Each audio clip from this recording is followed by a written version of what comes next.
Donetsk में Ukraine army ने की जबरदस्त बमबारी। डोनेस्क सेंट्रल में यूक्रेनी हमले से तबाही, 20 की मौत। डोनेस्क के रिहायशी इलाकों में भारी नुकसान, यूक्रेन की सेना का मिसाइल से हमला।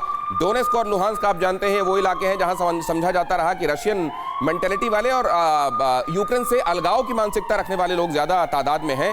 डोनेस्क और लुहांस्क को यह समझा जाता रहा कि रूस का तो पहले ही यहां पर प्रभाव है, लेकिन अब भी ऐसा नहीं है। राठौर सर, ये नाइपर नदी के सामने की तरफ तो समझा जाता रहा कि रूस का वैसे ही वर्चस्व है क्या? देखिए, युद्ध के शुरुआत में डोनेस्क पीपल रिपब्लिक और लुहांस्क पीपल रिपब्लिक को प्रेसिडेंट पुतिन ने मान्यता देने के बाद युद्ध शुरू किया था और उनका ये मानना था कि बहुत जल्द वहाँ पर जो 15,000 लड़ाके हैं वो पूरा डोनेस्क और लुहांस्क प्रोविंस को, ओब्लास्ट बोलते हैं वो लोग, उसको कब्जे में ले लेंगे।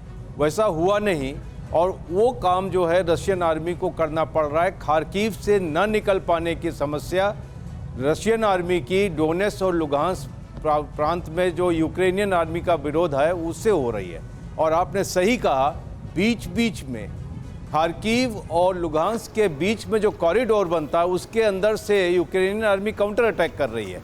और वही चीज़ आज 2 दिन से मेरियोपोल और डोनेस्क के बीच में चल रही है। तो जो ये भी न्यूज़ आ रही है कि डोनेस्क की आर्मी, यूक्रेनियन आर्मी डोनेस्क में काउंटर अटैक कर रही है, रशिया के लिए एक सरदर्द बन रहा है। आपका कहना कि नीपर नदी के पूर्व की तरफ का जो इलाका है, नीपर नदी तकरीबन यूक्रेन को 2 बराबर भागों में बांटती है।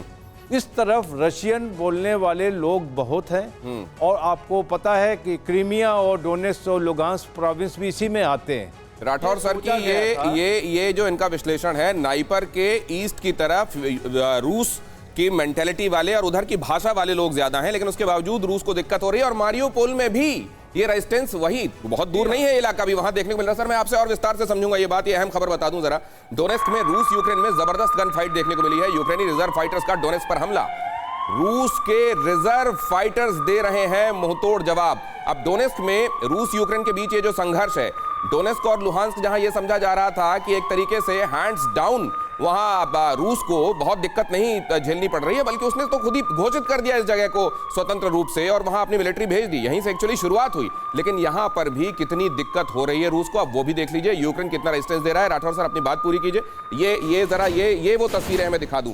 ये है वो रेजिस्टेंस फोर्स के साथ उनका जो संघर्ष है, और यहाँ आप देखिए किस तरीके से वो डोनेस्क और लुहांस्क जहां समझा जा रहा था कि रूस के लिए कंपैरेटिवली यहां केक वॉक होगा, वो देख लीजिए वहां पर क्या स्थिति है। और इससे आप अंदाजा लगा लीजिए कि रूस के लिए ये 19 दिन हो जाने के बाद भी डोनेस्क और लुहांस्क में अगर कॉन्फिडेंस उसको नहीं आ रहा है, तो बाकी जगहों पर वो क्या कॉन्फिडेंस ले सकता है। सर, अगले 30 सेकंड में अपनी बात पूरी कीजिए। मैं बता रहा था गौतम की नीपर नदी के पूर्व का इलाका जो है उसमें डेमोग्राफिकली रशियन मूल के भी लोग हैं।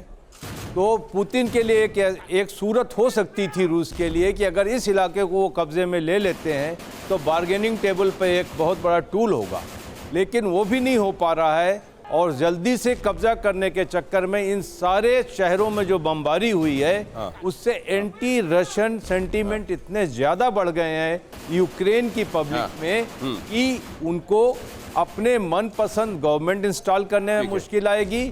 दूसरा, उनको अपने कंट्रोल में रखने में मुश्किल आएगी, जैसा आप अफगानिस्तान की बात कर रहे थे। ठीक है। लेकिन वो एंटी रशियन सेंटीमेंट इतने बढ़ गए हैं क्योंकि डिस्ट्रक्शन इतना हुआ है, क्योंकि जब मिसाइल गिरती है तो रूसी और यूक्रेनी में कोई भेद नहीं करता। सर, इसीलिए ये कहा जा रहा है कि ये जो स्थितियां बन रही हैं ये रूस के लिए तो खतरनाक है, यूक्रेन के लिए तो खतरनाक है, लेकिन रूस को भी 100 साल पीछे ले जाएंगी। परवाह देश की, सोमवार से शुक्रवार रात 10 बजे TV9 भारतवर्ष पर।